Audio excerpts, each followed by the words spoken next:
Assalamualaikum warahmatullahi wabarakatuh. Berikut ini adalah panduan aplikasi CPT pada OASE tahun 2023.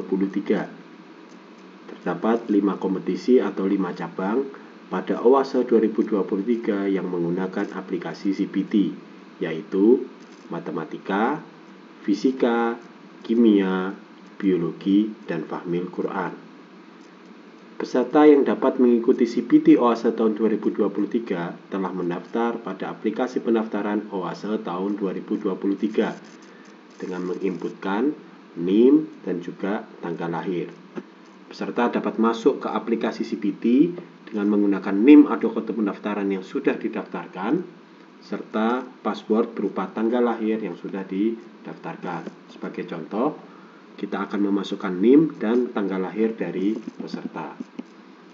Peserta harap memeriksa tanggal lahir yang sesuai dan diinput pada aplikasi pendaftaran. Jika peserta salah memasukkan tanggal lahir, maka akan keluar notifikasi sebagai berikut, yaitu password peserta salah.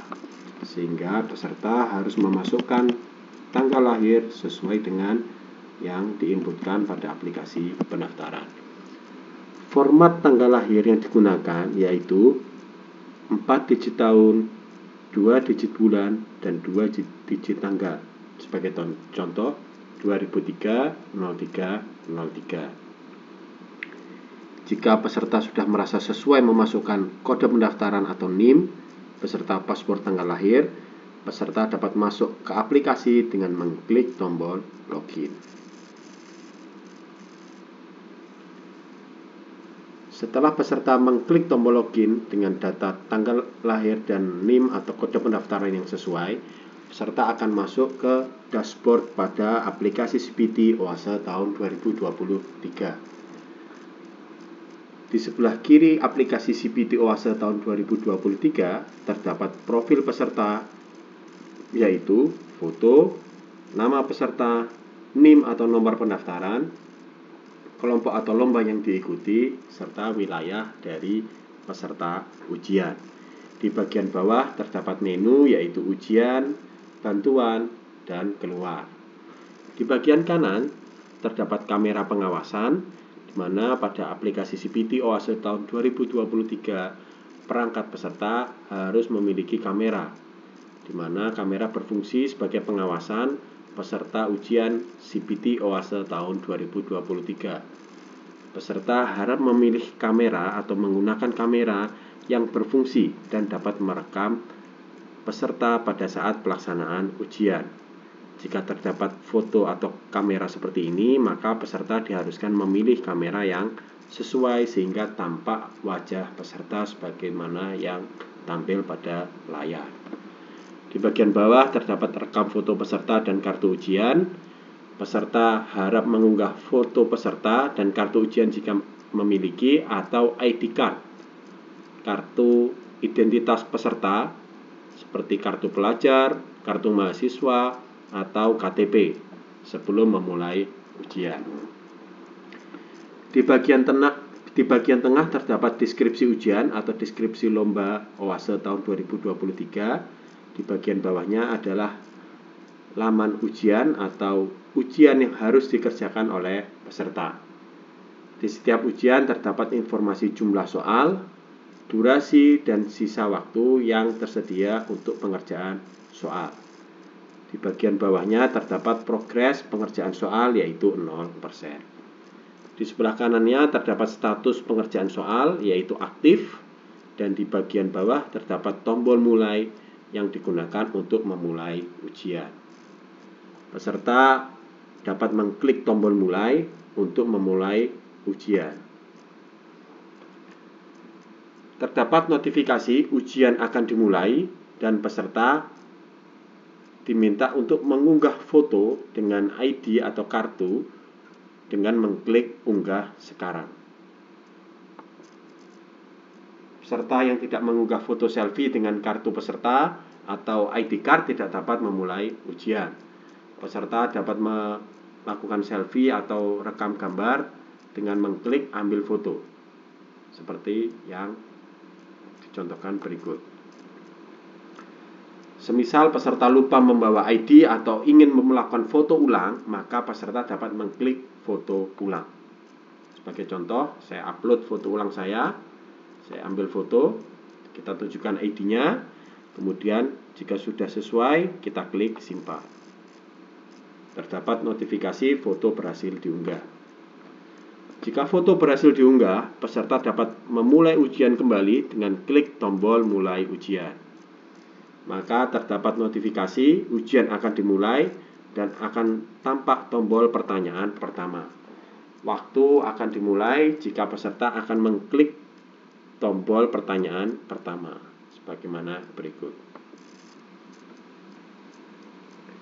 Setelah peserta mengklik pertanyaan pertama, maka akan tampil laman ujian sebagaimana yang tampil pada layar di sini. Terdapat 3 bagian, sebelah kiri adalah informasi peserta, di bagian bawahnya terdapat menu, yaitu ujian, bantuan, dan keluar. Di bagian kanan terdapat sisa waktu yang akan menunjukkan sisa waktu pengerjaan dari teman-teman sekalian. Kemudian ada tombol batalkan jawaban dan selesai ujian. Tombol batalkan jawaban digunakan untuk membatalkan jawaban atau menghapus jawaban yang sudah dikerjakan. Sedangkan tombol selesai ujian digunakan untuk menyelesaikan ujian sebelum waktu habis. Jika sisa waktu masih ada, peserta dapat melakukan penyelesaian ujian dengan klik tombol selesai ujian. Di bagian bawah terdapat peta soal, di mana terdapat 30 soal sebagaimana contoh, dan terdapat nomor 1, 2, 3 secara berurutan. Peserta dapat mengklik peta soal yang ada di sebelah kanan ini untuk menuju soal yang dimaksud. Di bagian tengah terdapat soal dan juga pilihan jawaban. Pada UASA tahun 2023 terdapat 2 jenis soal, yaitu soal pilihan ganda serta soal isian singkat. Sebagaimana contoh pada tampil di layar, terdapat 1 soal pilihan ganda di mana terdapat 5 pilihan jawaban A, B, C, D, dan E. Peserta diharapkan memilih salah satu pilihan jawaban yang sudah disediakan. Semisal peserta memilih B, maka tinggal diklik tombol B di bulatan sebelah kiri atau di tengah-tengah pada pilihan yang telah disediakan. Sebagai contoh seperti ini. Jika peserta sudah menjawab, maka otomatis soal akan beralih ke soal selanjutnya, sebagaimana yang akan tampil di layar. Nah, untuk kembali ke soal sebelumnya, peserta dapat menggunakan tombol sebelumnya sebelah di pojok kiri atas ini, atau jika akan maju ke soal selanjutnya dengan tombol selanjutnya yang ada di pojok kanan atas. Peserta tidak diharuskan mengerjakan secara berurutan. Semisal peserta mau lompat langsung ke nomor 7, peserta dapat memilih nomor soal di bagian peta soal. Sebagaimana contoh, kami akan mengklik tombol 7 untuk menuju ke soal nomor 7. Nah, di bagian atas terdapat informasi soal nomor berapa dari total soal yang disediakan. Sebagai contoh, soal nomor 7 dari 30 soal.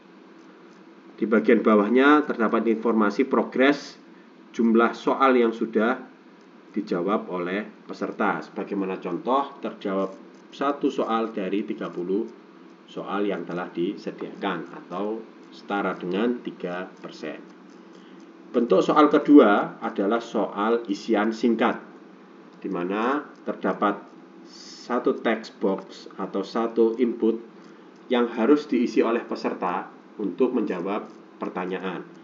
Peserta dapat menjawab pertanyaan menggunakan keyboard yang telah disediakan dengan langsung mengklik jawaban sebagaimana yang tampil di layar. Isian singkat dapat berupa teks atau angka dan juga dapat berupa angka-angka desimal sesuai dengan perintah yang terdapat pada soal. Jika peserta telah menjawab soal isian singkat, peserta dapat melanjutkan ke soal selanjutnya dengan mengklik tombol selanjutnya, atau kembali ke soal sebelumnya dengan klik tombol sebelumnya. Peserta juga dapat merubah jawaban yang telah diinput sebelumnya dengan mengklik soal yang akan diganti jawabannya. Sebagaimana contoh, kami akan mengganti soal nomor 1, maka kami akan klik soal nomor 1. Nah, yang sebelumnya jawabannya B, kami akan rubah ke C. Proses penggantian jawaban tidak membuat peserta lanjut ke soal selanjutnya. Jadi jika kita berada di soal nomor 1, sebelumnya B pindah ke C, soalnya tidak lanjut ke soal nomor 2. Peserta juga dapat melakukan batalkan jawaban dengan mengklik tombol batalkan jawaban di pojok kanan atas. Sebagaimana contoh, kita klik batalkan jawaban, maka jawaban akan hilang. Peserta dapat menjawab kembali dengan memilih salah satu opsi yang disediakan. Jika soal awalnya kosong, kita memilih jawaban, maka akan langsung lompat ke soal selanjutnya. Seperti itu dalam proses pelaksanaan ujian. Peserta juga diawasi melalui kamera pengawasan yang ada di bagian bawah. Pastikan peserta tampak dalam kamera pengawasan karena gerak-gerik peserta atau perilaku peserta akan diawasi oleh pengawas. Pengawas juga dapat menegur peserta dari aplikasi pengawasan dan teguran akan tampak pada aplikasi peserta. Peserta dapat melanjutkan jawaban, melanjutkan pengerjaan soal sesuai dengan waktu yang telah disediakan. Peserta harap memperhatikan sisa waktu yang telah disediakan pada bagian pojok kanan atas. Sebagaimana contoh, jika peserta mendapat teguran dari pengawas, akan tampil pop-up seperti berikut. Peserta mendapat teguran dari pengawas, harap tidak membaca referensi yang bersumber dari manapun. Peserta harap memperhatikan peraturan-peraturan atau tata tertib yang telah disediakan oleh panitia. Jika terdapat hal-hal yang perlu dikonfirmasi atau ditanyakan kepada panitia, peserta dapat melakukan pertanyaan melalui menu bantuan yang ada di pojok kiri bagian bawah dengan klik tombol bantuan.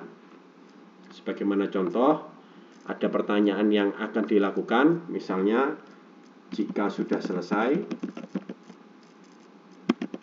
apakah boleh meninggalkan tempat? Oke, kita tanyakan dengan tombol lapor. Maka akan terdapat permasalahan dan jawaban yang akan masuk kepada panitia. Panitia nantinya akan memeriksa pertanyaan yang telah disampaikan oleh peserta. Sambil menunggu jawaban panitia, peserta dapat melanjutkan pengerjaan soal sesuai dengan yang telah ditentukan. Kita akan melanjutkan dengan sisa waktu yang tersedia. Jika peserta merasa tampilan terlalu kecil, peserta juga dapat meluaskan tampilan soal dengan mengklik tombol di sebelah kiri atas untuk menyembunyikan sidebar atau tampilan di sebelah kiri seperti ini, sehingga tampilan akan lebih luas. Peserta diharapkan melanjutkan pengerjaan soal dan memperhatikan soal-soal dengan seksama dan mengoreksi sesuai dengan soal dan jawaban yang telah ada. Nah, jika pertanyaan kita tadi telah dijawab, maka akan tampil tombol seperti ini. Diharapkan klik selesai. Kita juga bisa melihat jawaban. Oh, ada informasi, klik selesai.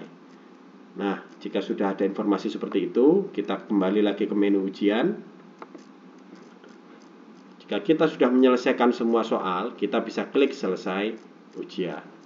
Nah, harap diperhatikan, jika kita sudah mengklik selesai ujian dan mengklik tombol selesai, maka soal tidak dapat dimulai kembali. Sehingga ada konfirmasi, sekali lagi kita diharapkan mengetik kata selesai untuk mengkonfirmasi kita benar-benar selesai setelah mengerjakan ujian. Jika kita akan mengoreksi kembali, belum menyelesaikan, kita bisa klik tetap di ruangan. Jika kita benar-benar yakin akan menyelesaikan ujian, maka kita bisa klik selesaikan ujian. Ujian yang setelah selesai tidak dapat dimulai kembali dan statusnya adalah selesai. Di sini terdapat progresnya 10% dan sisa waktu ujian yang masih tersedia, tetapi tidak bisa kita mulai kembali. Peserta yang telah selesai mengerjakan soal ujian atau soal kompetisi OASE tahun 2023 dapat keluar aplikasi melalui tombol keluar yang ada di pojok kiri bawah. Seperti itu, berarti peserta telah selesai melakukan ujian OASE tahun 2023. Semoga lancar pengerjaan lombanya dan sampai jumpa. Assalamualaikum warahmatullahi wabarakatuh.